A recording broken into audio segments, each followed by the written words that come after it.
You're listening to the Fierce Valley Podcast, episode 130. Mistakes well-meaning dietitians make that can hurt fat folks. I'm your host, Vinny Wellsby. Let's do it!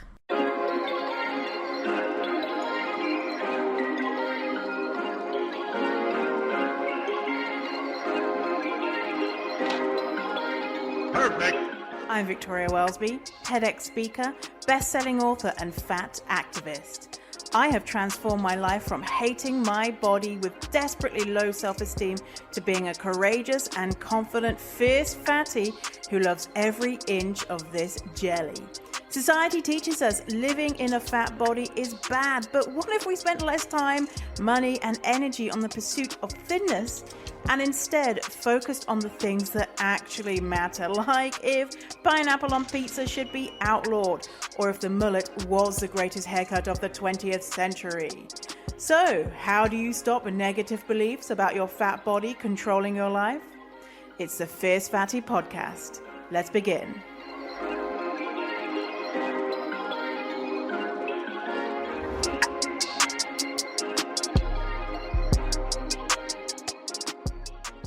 Bonjour, hello, how are you? Welcome to this episode. How's life?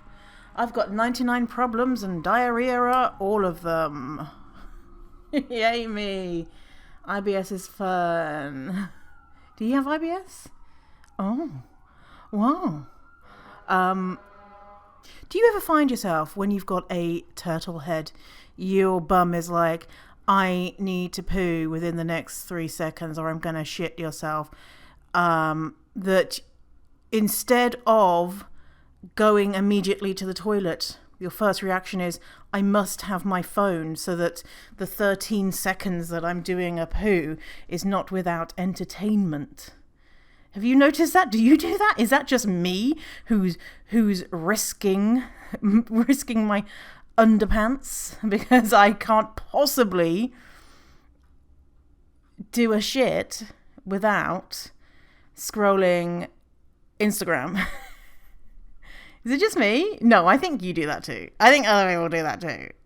Other people do that too. Yeah. Although not everyone's going to have IBS, and so if you've got IBSD, then you know that we're playing with fire there. I feel like with IBS, Have you ever watched Kill Bill? Quentin Tarantino movie from like 2001. Kill Bill, actually it's Kill Bill 2.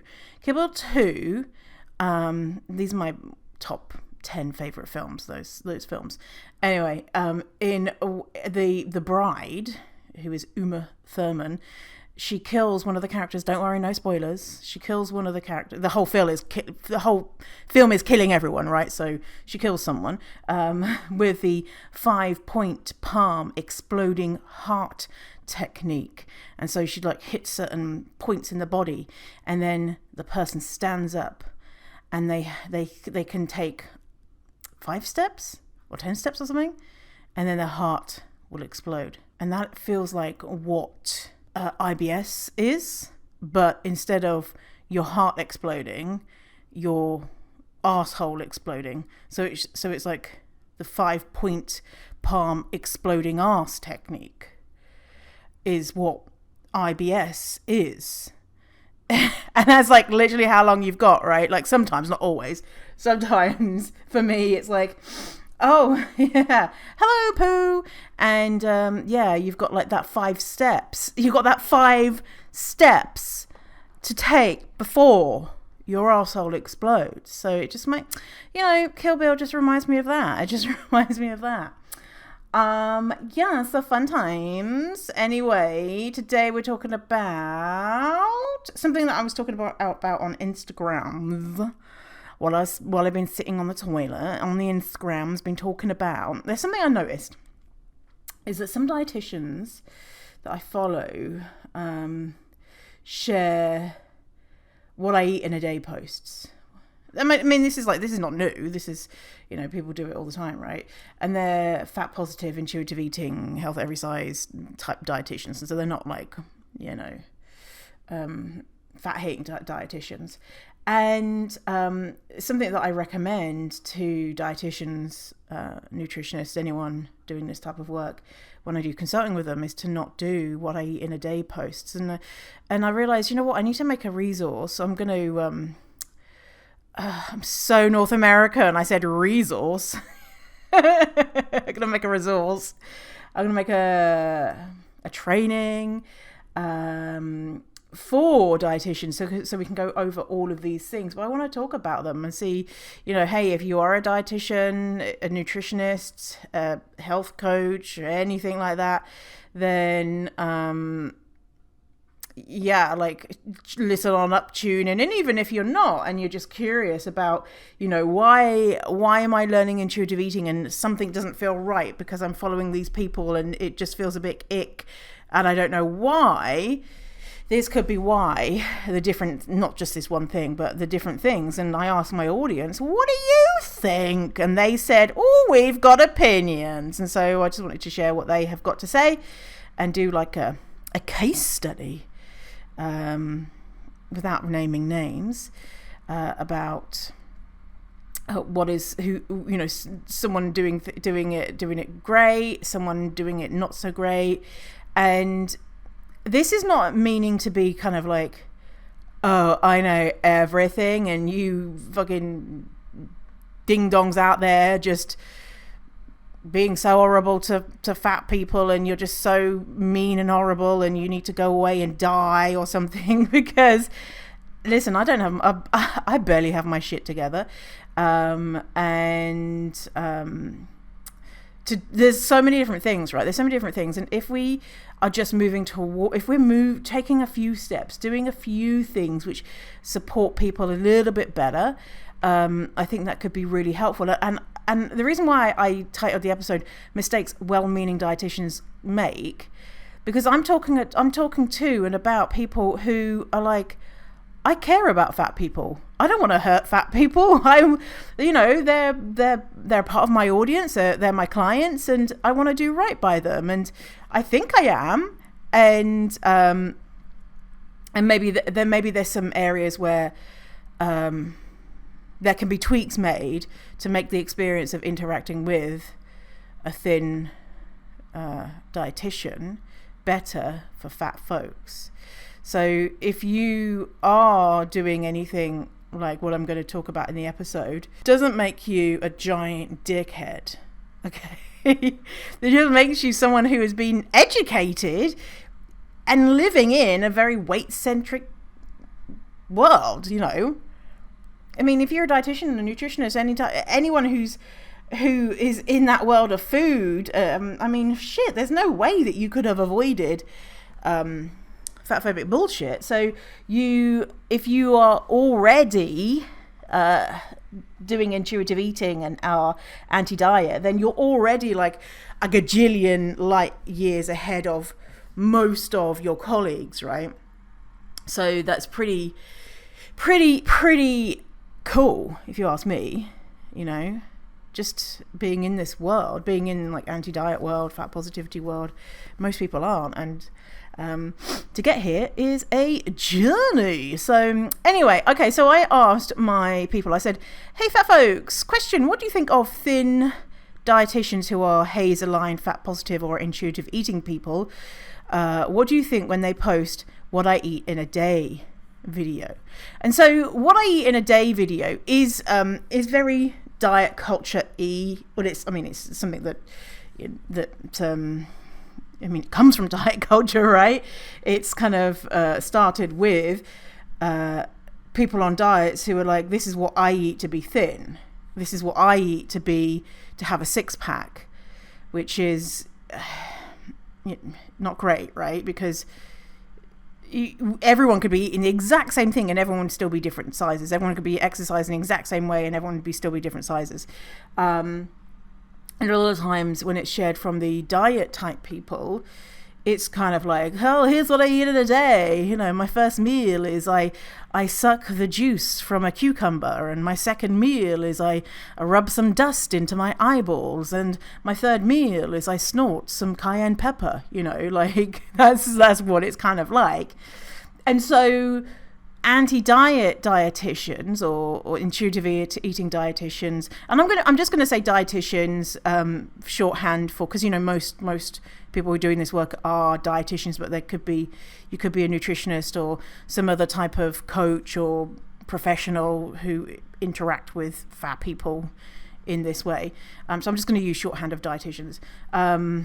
So many anti-diet dietitians have taken that trend from the diet folks and have done it in a quote intuitive eating way to say this is what an intuitive eater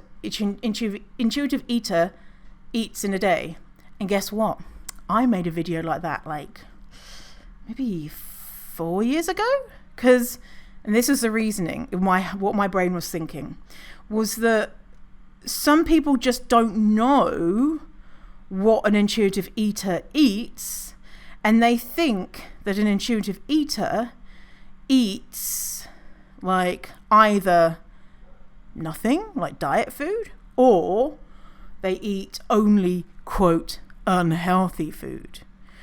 And so my thinking behind making that video of what do I eat in a day is just being like, whatever, that was my thinking behind it, just to be like, whatever. And it's like, it's not a big deal. Like, I just don't think about food that much, but this is kind of like what I eat. And I just did it, like what I had for breakfast and what I had for lunch or whatever.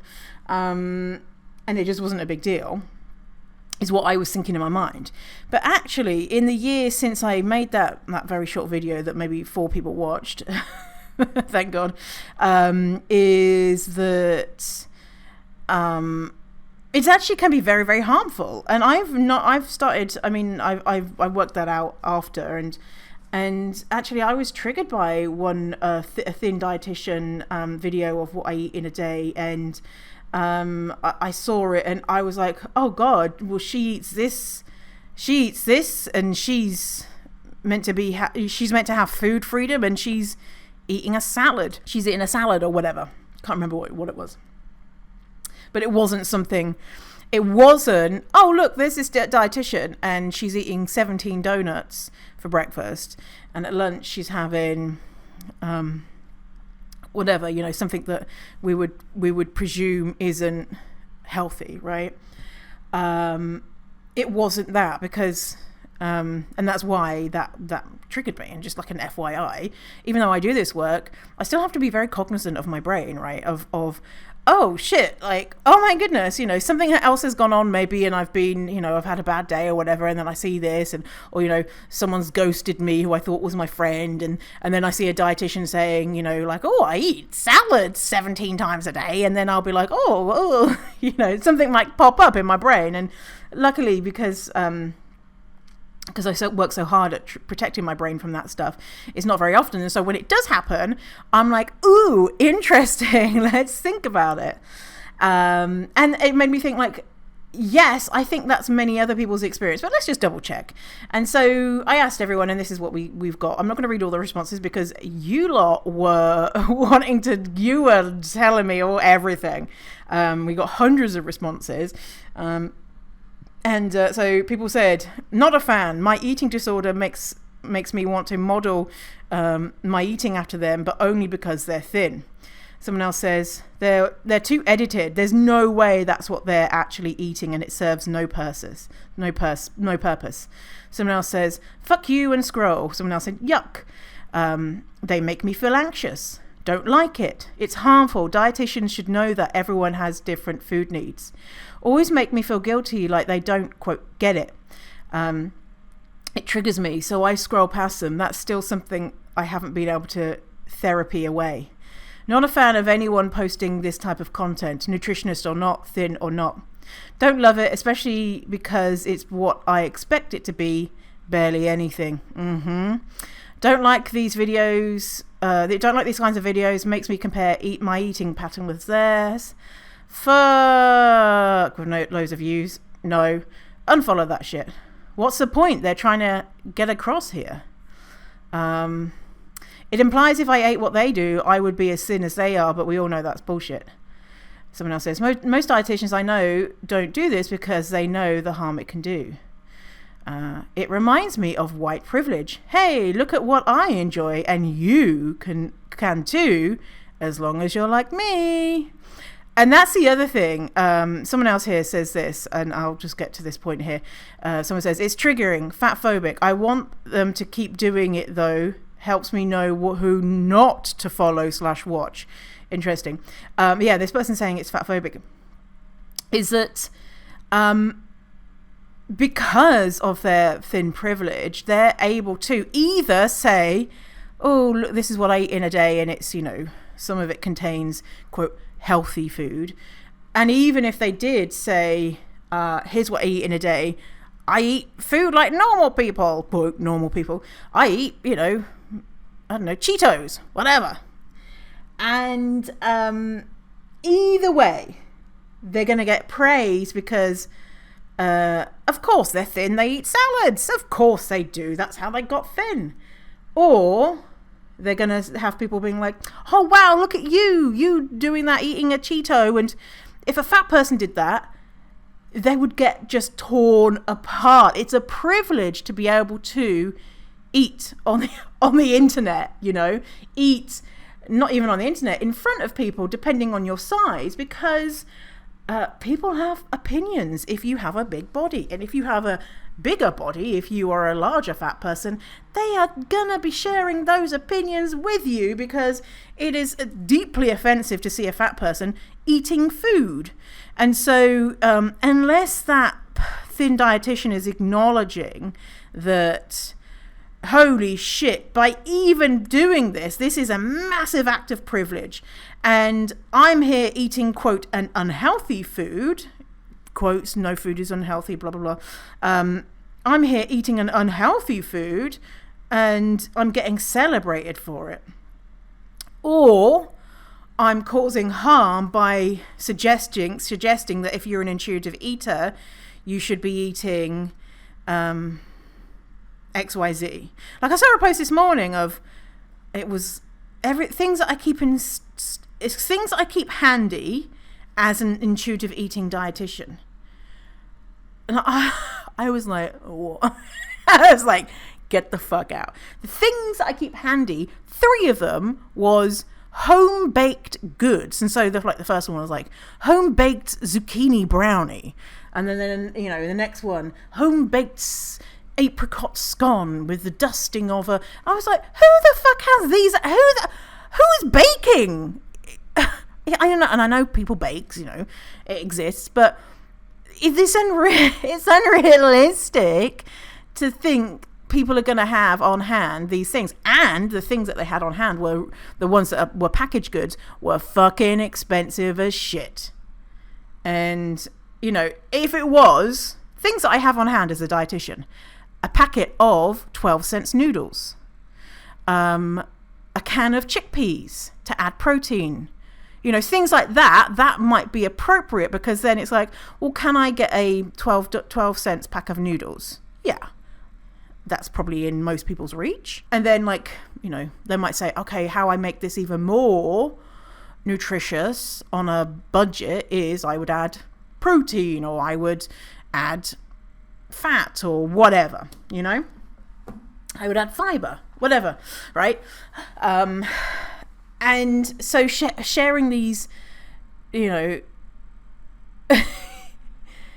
it's just oozing all types of privilege, healthism, fat phobia, class privilege, time privilege. I'm a single person. I don't have anyone apart from Dougal the dog depending on me. I don't have children, right? No way am I baking shit. I don't have the time. I've got me some Netflix to watch, okay? And I don't want to feel like I'm less than because I'm not baking stuff. I just feel like any type of food, talking about food, is just very slippery slope. And even me saying, oh, it might be okay if they were eating 17 donuts in the morning, is me reinforcing the idea that donuts are perceived as not healthy. I'm reinforcing negative beliefs about food because I'm saying la la la. I'm giving an example. I should have just said, something that we perceive as unhealthy, because you might not perceive donuts as unhealthy. Like I would use an example of donuts because I think of Homer Simpson, right?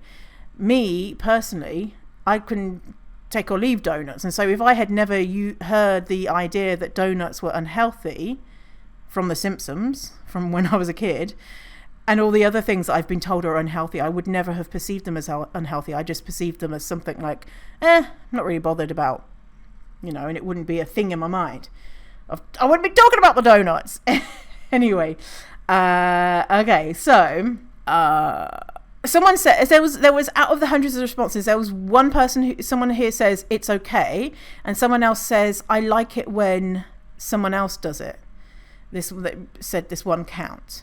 And someone else said, unless it says whatever I want, I'm not here for it. So I think if someone said, oh, I'm a dietitian, here's what I eat in a day, and they were like, psych, I eat whatever the fuck I want, and what I eat, you don't need to know because it's gonna affect you if I tell you what I eat, because you're looking to me and you're looking to my body, and I know it's not helpful. Like if they did a record scratch, psych, I'm joking, I'm not going to tell you what I eat in a day because it's not helpful.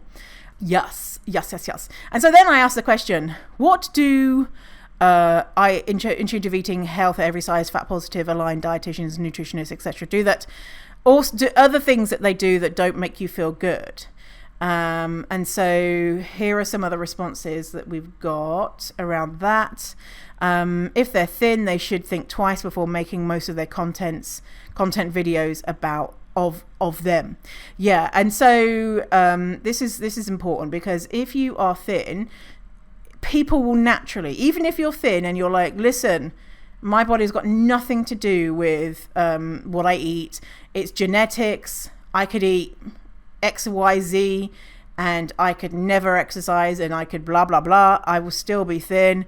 Even if there is that big caveat, just existing in a smaller body in a profession like being a dietitian means that people will be drawn to you, will be influenced by you, and because of fat phobia, you will have more followers, have more people interested in working with you, you'll be seen as an expert because of your body size.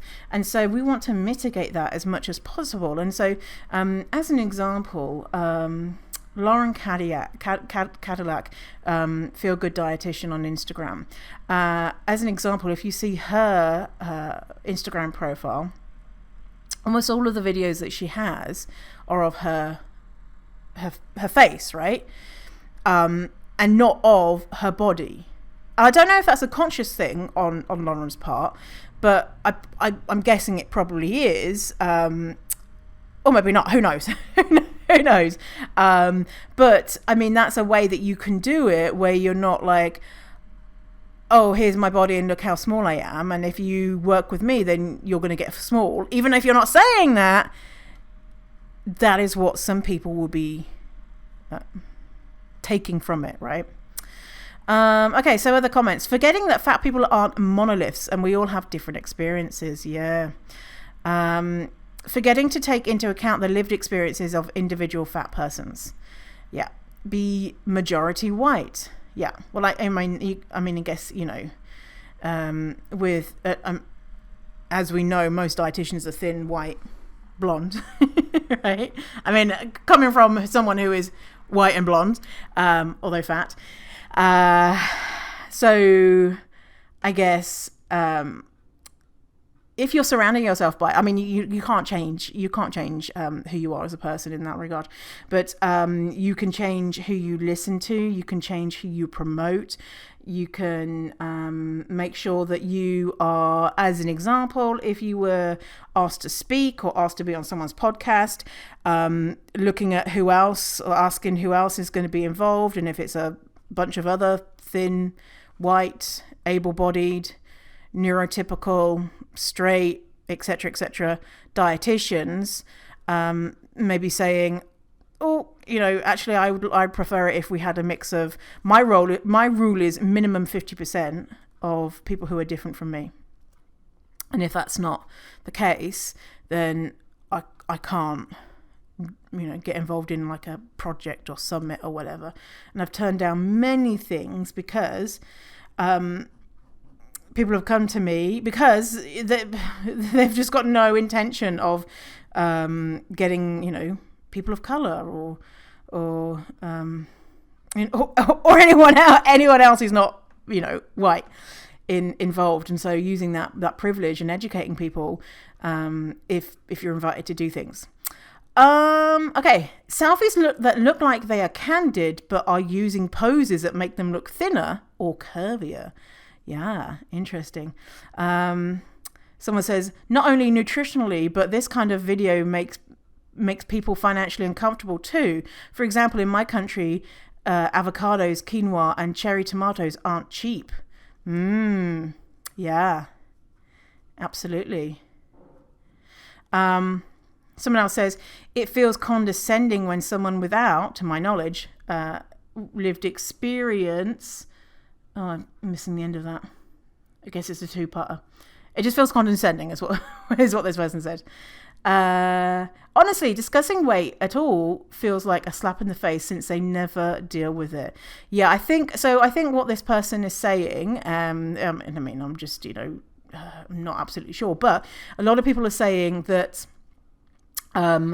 they talk about weight and say either, don't worry about weight right now, don't worry about putting on weight, and who cares if you put on weight?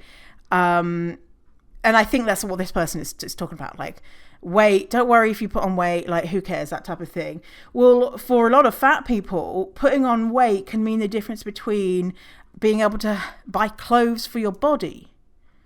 If you go from one size to another, it could be that you are sized out of buying clothes in person, or you're sized out of even the highest plus size brands online and have to get custom clothing. It could be that you are denied many, many, many medical procedures, things like IVF, life-changing, life-saving surgeries, things like gender confirmation surgeries. It means that you are going to be experiencing a shit ton more marginalization, depending on your size. So to not worry about putting on weight is, I understand it, right? I totally get it.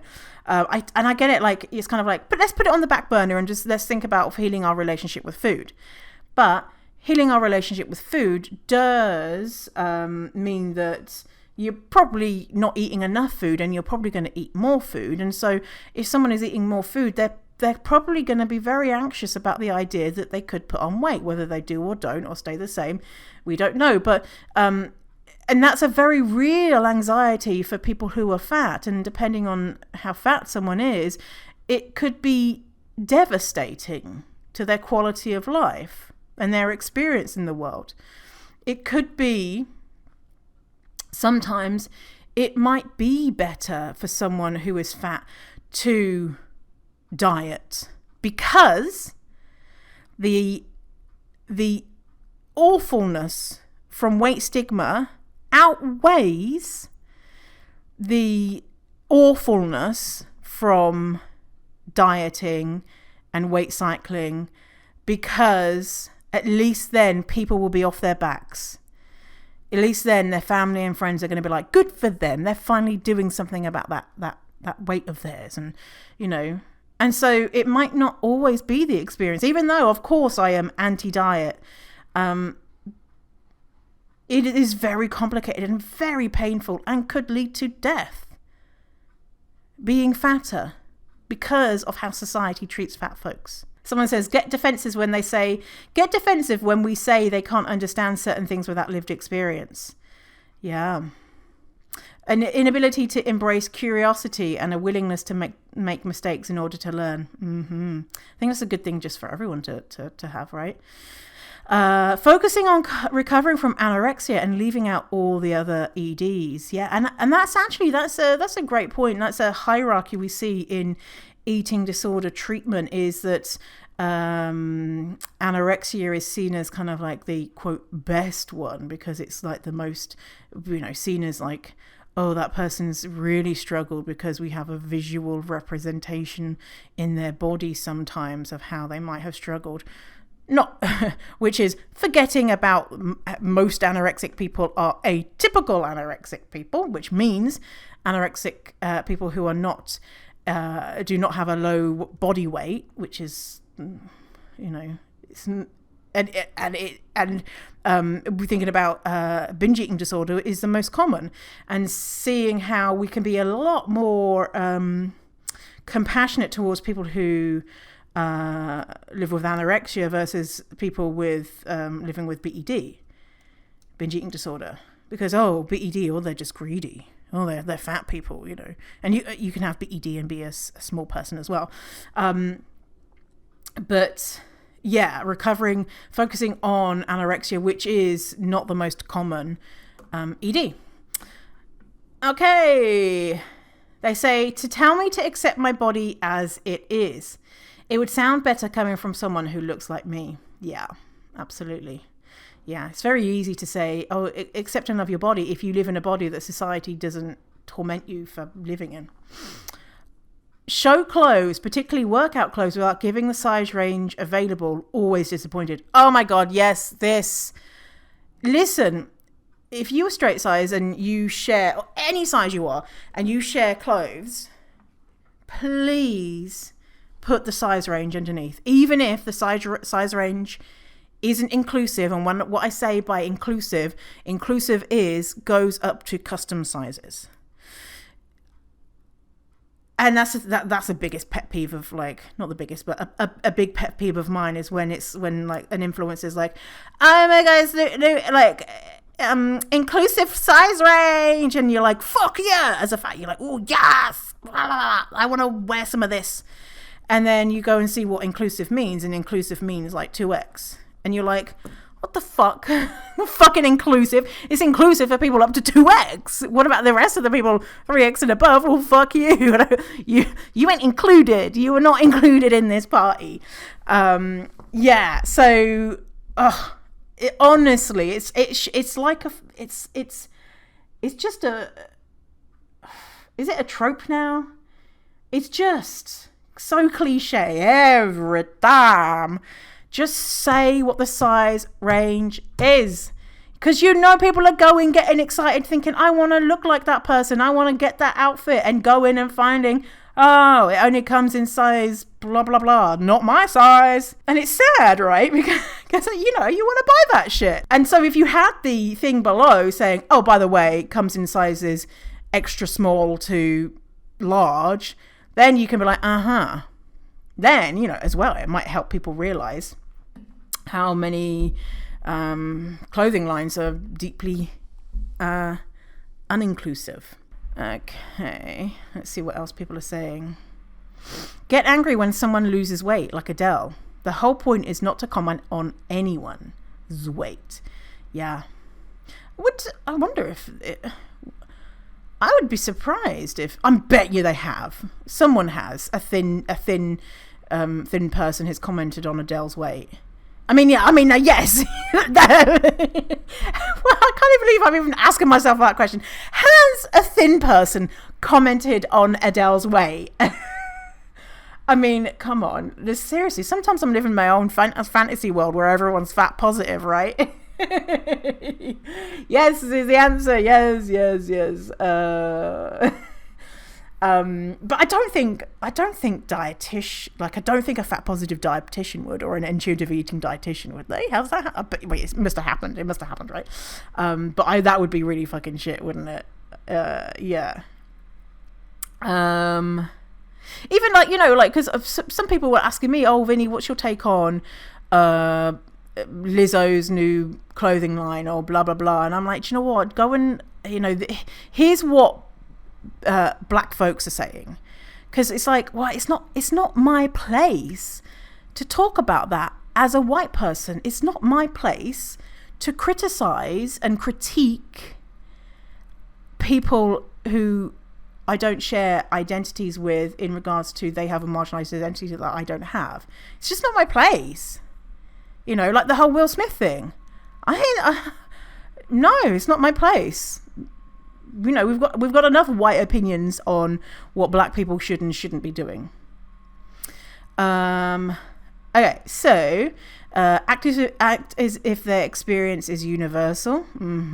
So I with the experience is universal, also thinking about, a big thing that I see is ableism, is not considering, like, with their not considering other people's lived experiences and how everyone can do this type of workout, or everyone is able-bodied, or everyone is pursuing health, or everyone,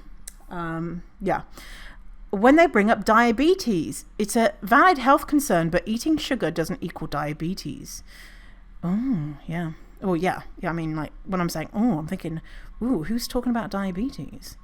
Talk about how it's okay they gained a little weight, but still so significantly smaller than me. So is my weight okay? Because it's so much more.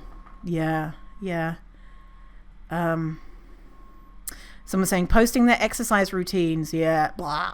Don't want to see that. Talk about anything being easy or fail to recognize ableism. Full body camera angles, dancing while eating, things that would invite body shaming if I did them. Yes. A fat person dancing and eating. I mean, that's just like a recipe for trolls to make videos about.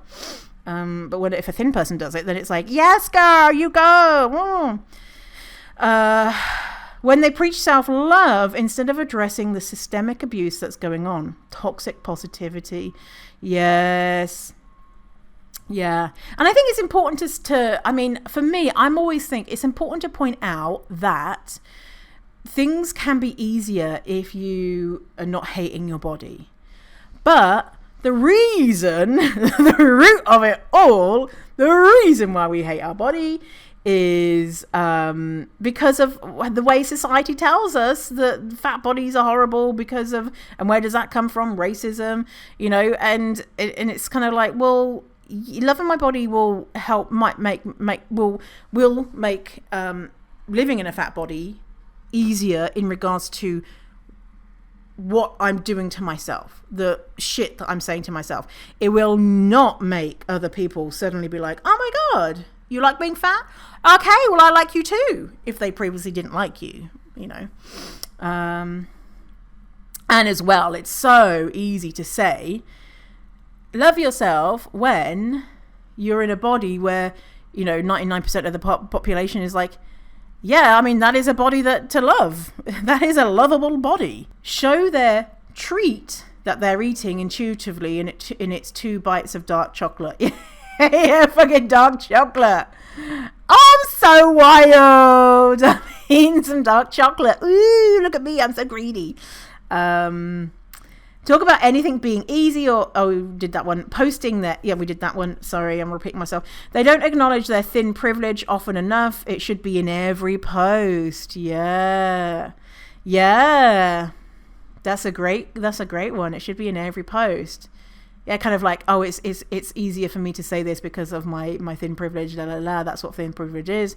Because you know what, I bet you a lot of times if a thin dietitian spoke about thin privilege, they are going to have so many people in their comments being like, well, thin privilege isn't real because I was shamed for being thin one time and that hurt my feelings. And that's where they could do some really good work and explain what thin privilege is and how it's not the same as having hurt feelings, which, all of us experience shit in our life and hurt feelings.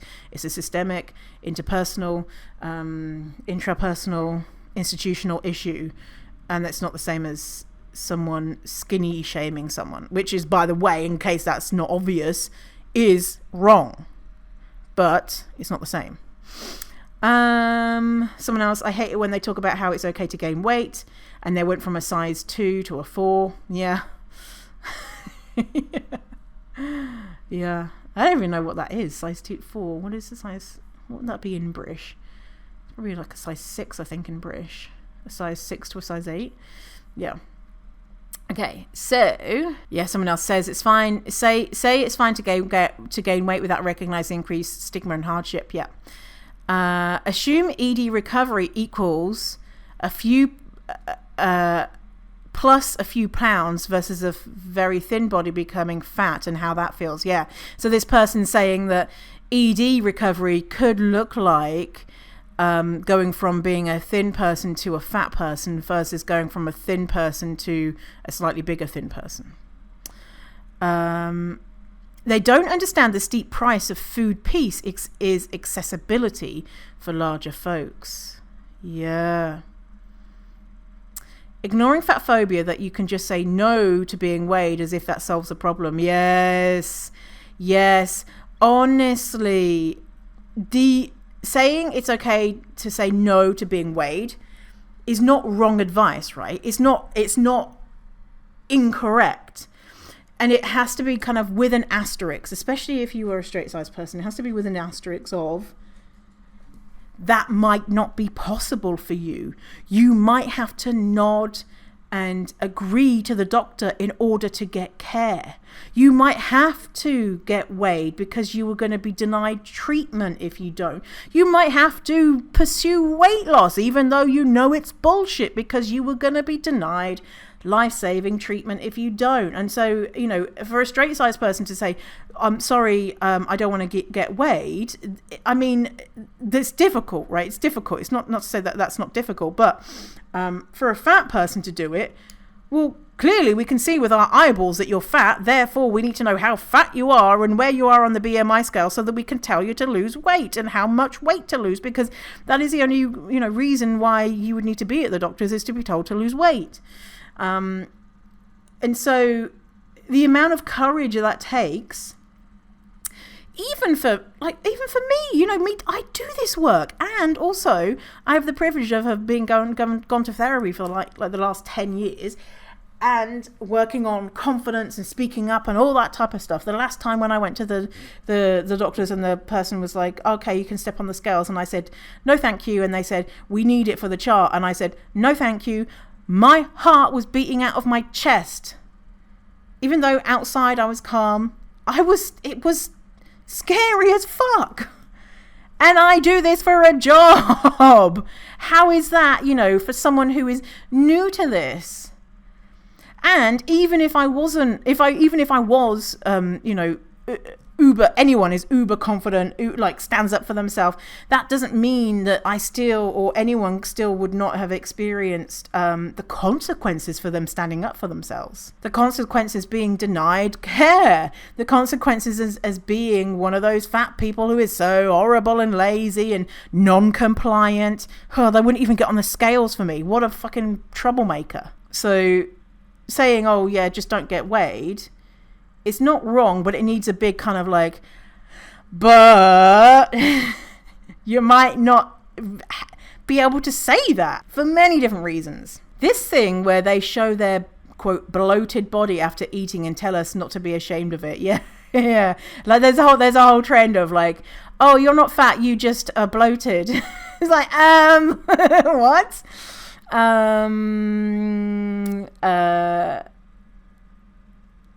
Thin folks still benefit from privilege, yet preach about how fat people should love themselves. Comparing before and after posts, either where they become fatter or happen to lose weight. Yeah, any before and after posts, even if it was before I used to be thin, now I'm fat and happy. It's body comparison. We just don't need it, right? Someone is saying, assuming fresh fruit and other items are affordable to all. Someone else says, just tell your doctor you don't want to be weighed, as if that fixes fat phobic barriers to care. Yeah. And even if we're like the not wanting to get weighed thing, even if that's not a problem and you don't get weighed, that doesn't mean that when you get your blood pressure taken, it's going to be with the right size blood pressure cuff. That doesn't mean that the CT scan is going to fit your body. That doesn't mean that you're going to be given the correct size needle when you're getting your next COVID shot, right? Even if you do not get weighed, you're still going to experience barriers. Someone else says, celebrating their wobbly bits, rolls, cellulite, when they have zero lived experience in a larger body. Yeah. Oh, that's another one that just really gets on my tits, is the oh, I'm so joyous even though I'm so wobbly. And it's like, what? You're in a straight sized body. I mean, everyone would be joyous if they looked like you know? What? And that's not to say that people who are straight sized don't have problems, but it's kind of like, oh, I've embraced this body. Oh, because I'm presuming this body is fucking disgusting because I used to not have cellulite, right? Right. Someone says, never connecting diet culture to racism, never promoting fat, black and brown experts. Yes. And I think I see a lot. People don't want to talk about the political, but it's impossible, especially if you are an anti-diet, intuitive eating, fat positive, dietitian, anything. You cannot not talk about the politics. By not talking about the politics, you're erasing like 90% of this work, you have to kind of really try, right? It's an effort to not put in that stuff, because it's such a big part of the work we do. Why is this happening? Why do we feel like this? Why do we treat bodies like that? And here's the thing: is a lot of people do. They talk about only sexism, only the patriarchy, only beauty ideals, right? And they don't talk about, well, where do these beauty ideals come from? And they don't talk about fat phobia. They don't say it's because we fucking hate fat bodies. The reason why you're listening to me is because I have a thin body. And if that makes you feel uncomfortable, then I encourage you to go and learn from this person and this person and this person who is fat, who is black, who is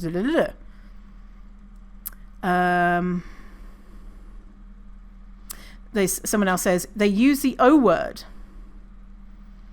That for me is like ding ding ding ding ding ding ding ding. If someone uses the O word, that's like basic 101. Like you cannot use any O words, or normal weight, or healthy weight, or even if someone uses the word healthy a lot, or health, or wellness. They're all like wellness and health. They're like Amber Alert. O words, that's fucking woo, get out of there. leave, unless they are saying, oh, by the way, I'm quoting this study, and in this study they use the O words, but I'm going to censor them out and give a trigger warning that they're going to use the O words, or say quote unquote O word. Someone else says, post pictures of themselves with cans of frosting being like, see how uninhibited I am. Yeah, because they're uninhibited because they have a small body. Because if they did that and they were fat, they'd see how hibited they are. Is that a word? Hibited? Uninhibited? Uninhibited? Hibited? I'm fucking Googling that shit. Is hibited a word? Uninhibited. Hibited. Oh, hibited. Uninhibited. Prohibit. No, because it comes from prohibit. Uninhibit. So, hibited, or hang on. Hibited. Free from traditional social or moral constraints. Vernacular, uninhibited, is grammatically incorrect as it contains a double negative. Oh, but this is coming from Urban Dictionary, so who the fuck knows if that's true. Uninhibited, a double negative, Merriam-Webster. Anyway, whatever, we're not talking about fucking words here. This episode is not about talking about the dictionary. Someone else says, wish they collaborated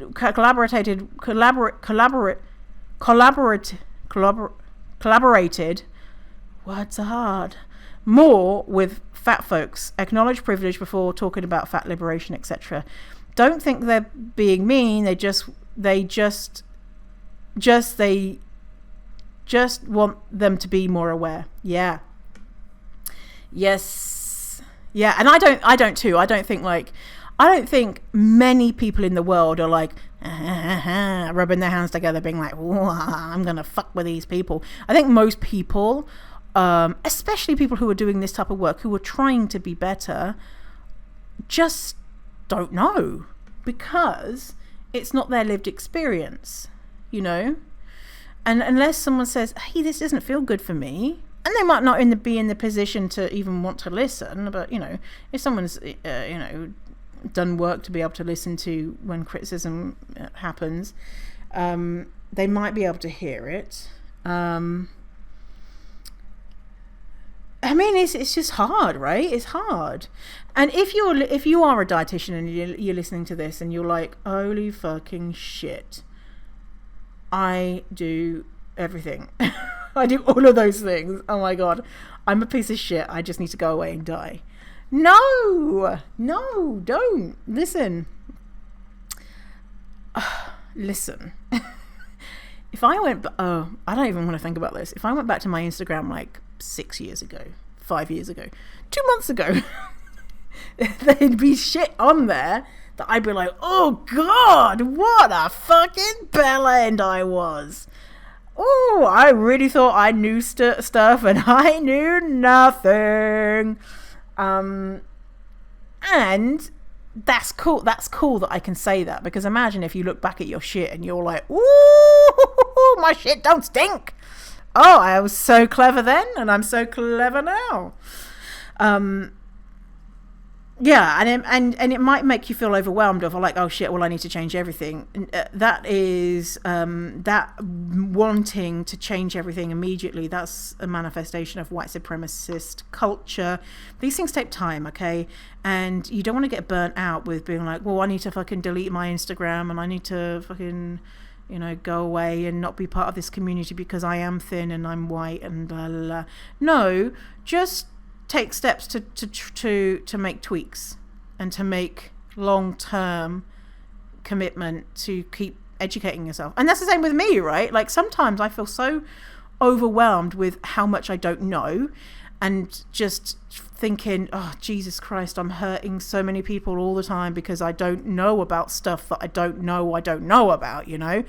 I don't know if you know what I'm talking about. You're just thinking, oh shit, you know, I'm not quote perfect and I'm fucking up and I don't even realize how I'm fucking up, and oh my God, and that's not necessarily helpful for me to think like that about myself, because I mean, does that mean that I'm going to try and keep learning and changing if I keep shaming myself? No.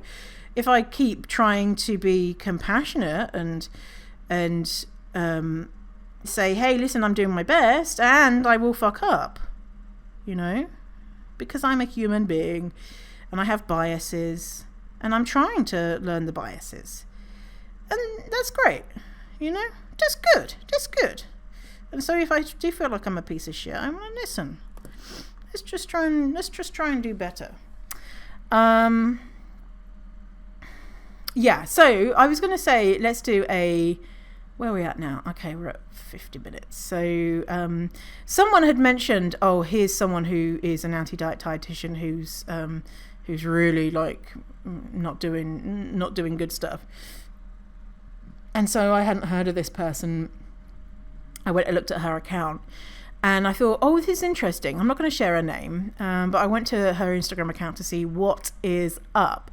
And I can see why she was flagged as someone who was maybe not doing the best. And it looks like she said in one of her videos, like 10 years ago, I would be telling people to diet, but now I don't. So I don't know if her journey has been 10 years long, but she has, close to 200,000 followers. And on her account, we've got 3 categories of things that she will post. Images of her and her body, like full body shots. She's thin and white, by the way, and able-bodied from as far as I can tell. Images of very healthy, quote unquote, curated looking food, like unrealistic food that you're not even going to get in a 5-star restaurant type food, you know. and then like quote type images, like educating type things. So from that, we're already kind of seeing from listening to this episode, and we think about this as a case study of, we're already seeing some things there which are problems. When I say seeing, I'm describing to you what I've seen.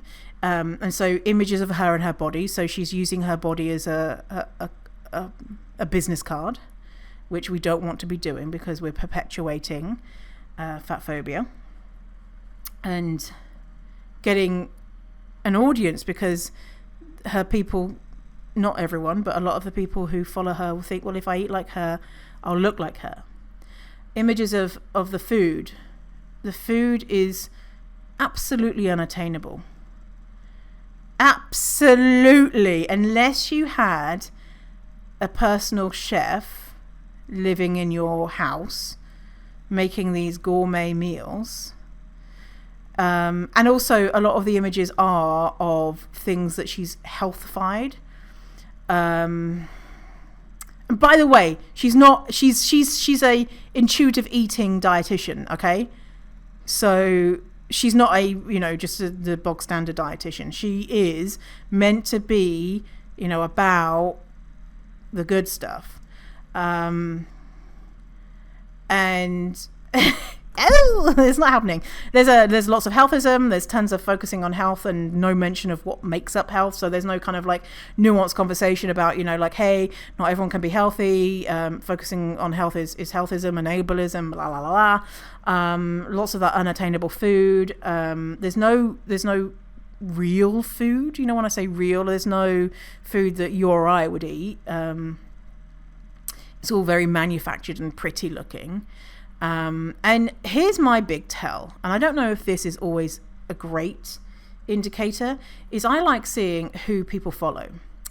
And if I see that I don't have anyone in common with them, and the people that we do have in common are people that look like them, then that is a red flag for me. So I looked at who she's following. She's following like 400 people.